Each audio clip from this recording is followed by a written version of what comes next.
terus disuruh ngerjain kebaikan.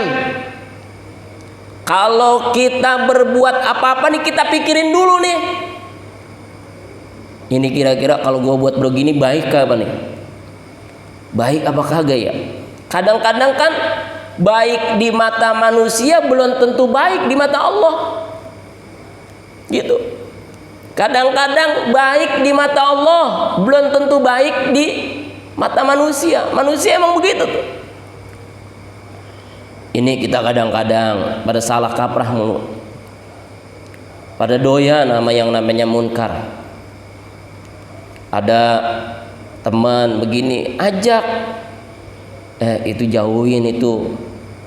Kadang-kadang kalau main gaplek kuat berjam-jam. Tapi kalau suruh duduk di majlis taklim baru setengah jam aja tuh, pantat udah kayak ditusuk-tusuk sama jarum. Ntar pindah ke sono, ntar pindah ke sini. Tapi kalau buat nonton sinetron kadang-kadang, ya Allah, lama tuh kita pandangin. Apalagi kalau ada bola nih, ya Allah, bola ditungguin. Bola mah ditungguin betul. Bola. Giliran tahajudnya kita tinggalin, ya Allah. Itu namanya kita mengerjakan kemungkaran. Padahal kita disuruhnya iktil ma'ruf, kerjakan yang baik-baik. Bola boleh, cinta sama bola boleh. Boleh. Yang penting ketika kita sebelum ini kita ibadah sama Allah, begitu. Bukan artinya saya kagak doyan sama bola, saya juga doyan. Suka niat gitu bola, cuman suka doang, main mah kagak bisa saya. Kayak kita begitu.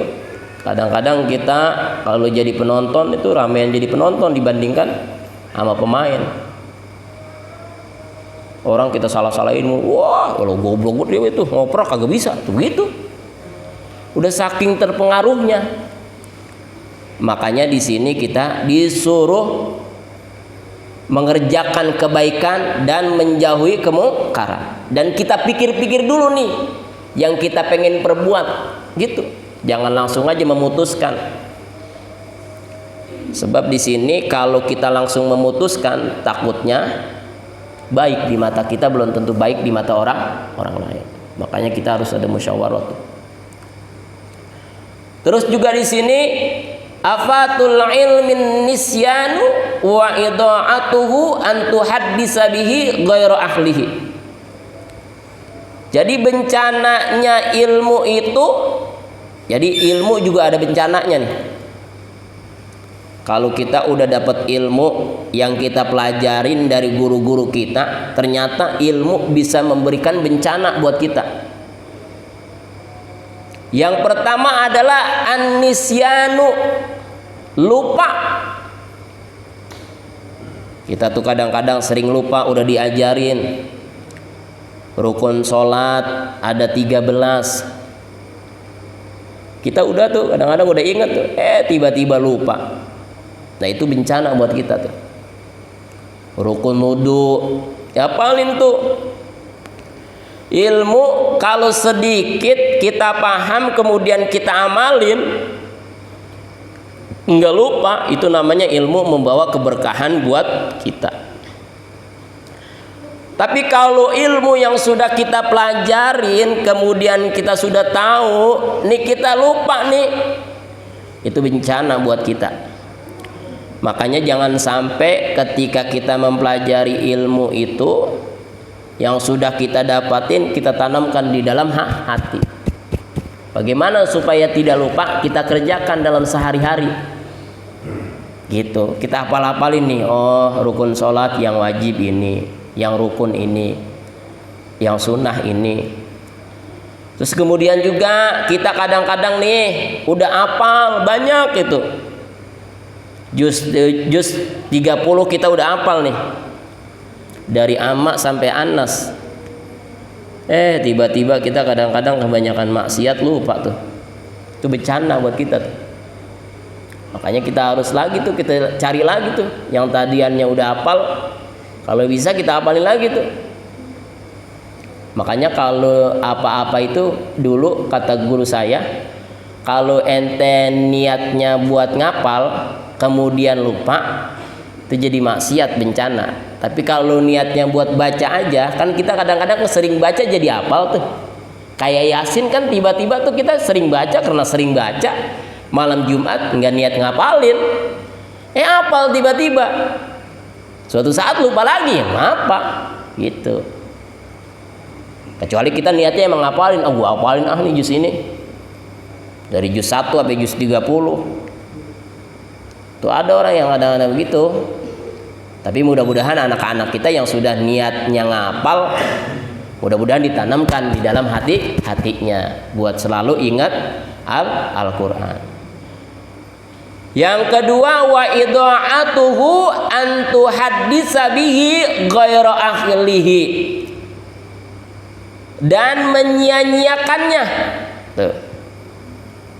Jadi kita udah dapat ilmu itu kita sia-siain tuh. Jadi kita udah dapat ilmu buat kita aja, kita nggak bagi-bagi tuh. Maka itu bencana buat kita, pelit sama ilmu. Kita nih kalau bisa ngajarin bocah Al-Quran, ajarin tuh biar ilmu kita sedikit berkah. Kalau kita udah bisa baca Al-Quran, baca tuh Al-Quran, jangan disia-siain. Sebab menyia-nyiakan ilmu itu bencana buat kita.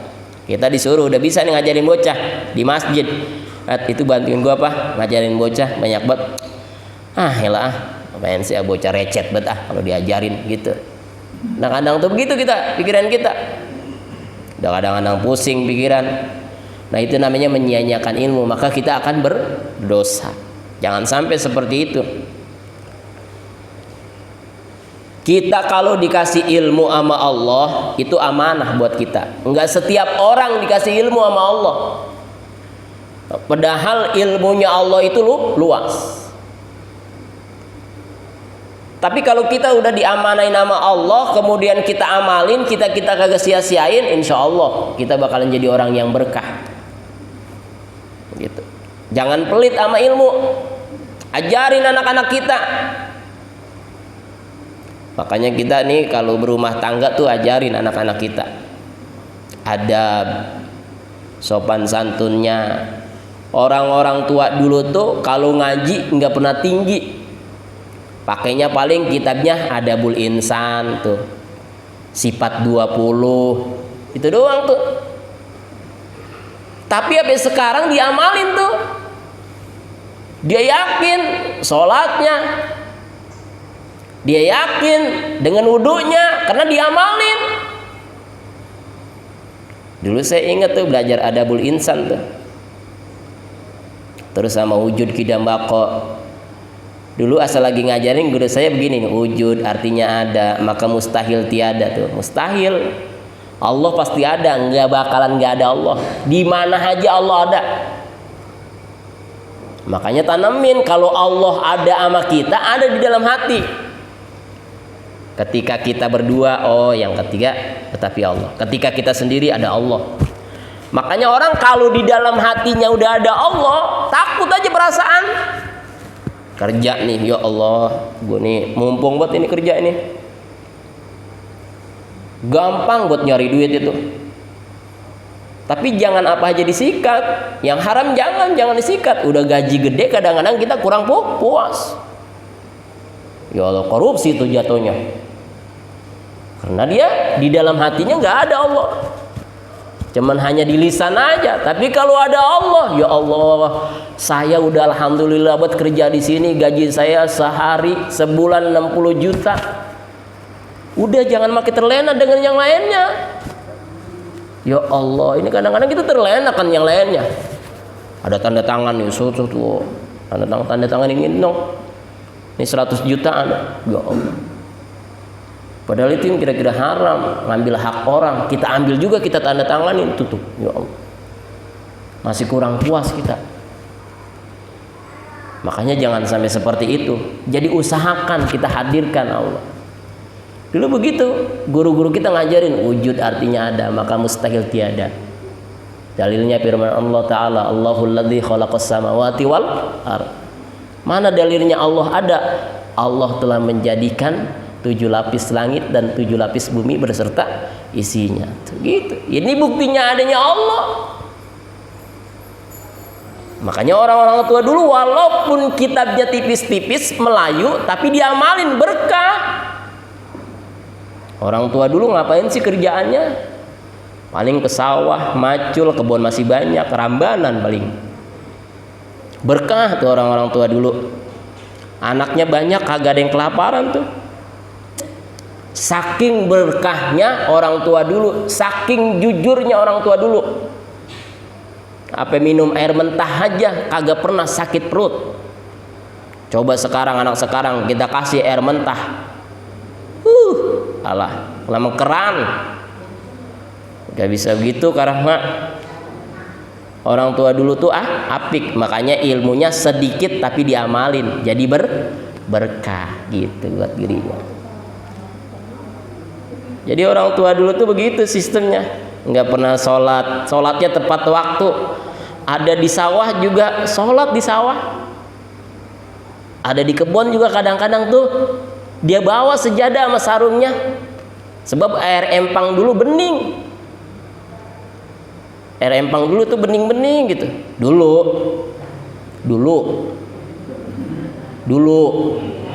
lagi belum ada kita. Sekarang ada kita jadi begini kapan? Iya. Dulu mah nyamuk kebun juga bersahabat. Sekarang mah kebun kagak ada, kapling, nyamuk kapling jadinya kagak pernah bersahabat, gampang penyakit, demam berdarah gitu. Ya Allah. Makanya kita ngaji nih. Kita bareng-bareng mujakarah daripada kita di rumah. Paling kalau di rumah kita tipi lagi. Itu sekarang kita itu ghazal fikr, diperangin pikiran kita nih. Orang Yahudi bagaimana aja caranya supaya kita ini tetap ngikutin dia. Dulu perang mati-matian pakai senjata. Sekarang kita orang begitu paling berani kita. Tapi bagaimana orang Yahudi menghancurkan akal dan keimanan kita nih. Ya Allah, karena anak-anak kita aja kalau seumpama begadang tuh paling yang ditonton apa? TV sama HP. Itu doang bu. Tantang zaman tuh ngeri ketika kita pulang ke rahmatullah, ketika kita dipanggil sama Allah, anak kita nggak ada yang bisa ngaji. Ya Allah. Padahal dambaan kita ini kan orang tua nih ngurusin anak, apalagi ibu yang ngamilin, yang lahirin. Pengen dambaannya ketika dipanggil sama Allah tuh dia yang ngaji. Ya Allah, dia yang baca Fatihah. Orang sekedar kita buat bantu ngundang doang. Ya Allah bu, apalagi sekarang ada pengajian di sini nih anak-anak kita. Suruh ngaji pelan-pelan. Kalau emang kita kagak mampu, ajarin di rumah. Itu aset kita bu, Pak. Yang paling besar aset kita ada di anak. Walaupun miliaran, triliunan kita punya aset di dunia, kalau itu bisa membahayakan kita di akhirat, lebih baik kita didik anak kita walaupun cuma satu. Banyak pengusaha-pengusaha yang hari ini nyesel karena dia tebang nyari dunia doang, kenikmatan dunia. Dunia itu paling lama 90 tahun. Kita berjaya tuh. Hari ini kita bisa nyetir mobil, naikin mobil yang mewah. Tapi suatu saat, ya Allah, keranda yang kita masukin udah nggak bisa, kalian bisa nolak tuh. Kalau udah masuk itu, apa ada orang kaya yang hartanya miliaran, triliunan bisa nyogok malaikat? Nggak ada malaikat. Lu jangan nyebut gue dulu nih, aset gue masih banyak. Nggak bisa itu. Tapi malaikat bisa mengundurkan, bisa sedih ketika ada anak yang soleh. Ya Allah, jangan cabut dulu kata Allah. Anak lagi ngaji aja tuh, ngarepin orang tuanya sehat. Setiap hari kita dibacain Fatihah buat diri kita, dari anak kita, biar kita sehat, biar kita nyari rezeki yang halal, yang berkah.